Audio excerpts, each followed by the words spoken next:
Good morning po sa inyong lahat.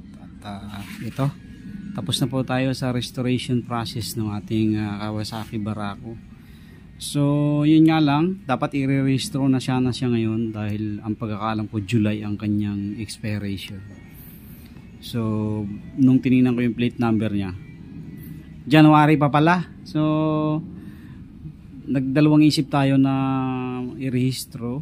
Siguro hindi na muna, sa January na lang or sa December ko na lang siya i-rehistro. Pang dito na lang muna natin gagamitin sa loob ng subdivision. Sayang, gagamitin ko sana sa din pagpasok. Yun nga lang ay hindi nga siya nakarehistro. Expired po na po siya simula pa nung 2006. So hindi ko pa alam kung magkano magagastos ko sa rehistro, pero for the meantime ay dito na lang muna natin gagamitin sa loob ng subdivision kasi may mga motor naman tayong pwedeng gamitin dyan. At ang main plan ko talaga dito ay kakabitan ko na yung sidecar. So by December na siguro kasi lack of budget na tayo ngayon dahil ang nagastos natin dito sa motor na to ay almost 22,000 na. So hindi na natin kayang magpagawa pa ng sidecar dahil nasa 21 yung in-inquire ko ng sidecar last time. Tapos yung napagtanong akong isa sa Gentry ay 17. So hindi na talaga kaya. Laki na ng gastos natin. Ang importante sa akin ngayon ay nabuo ko na siya, nagagamit. At masaya ako na na-restore natin yung ating pinakaunang motor na nadikha natin. Okay? So ang gagawin natin ngayon, eto, bumili ako ng for registration na plate sa mall kahapon.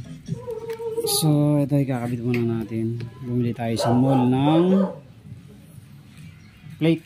So gagawa naman sana ako, kaso matagal pa. Mura lang naman to, 30 pesos lang sa mall.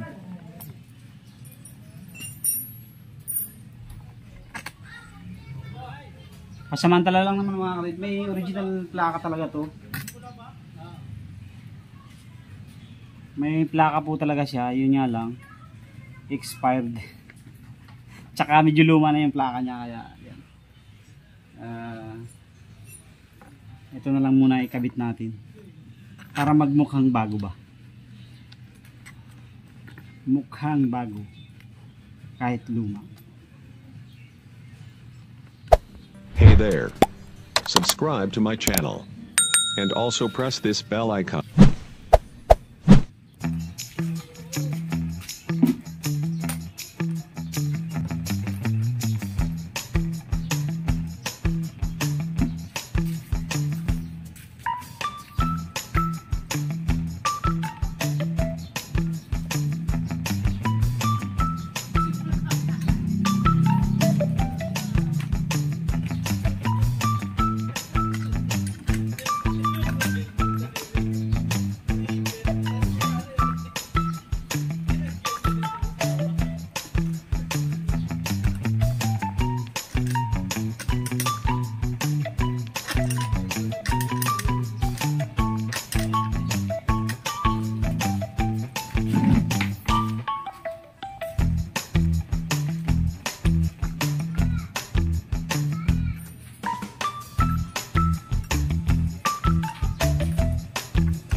Okay.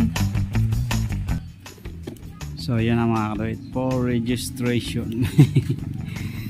So pasamantala lang naman yan. Tatanggalin din natin yan once na naparehistro na natin.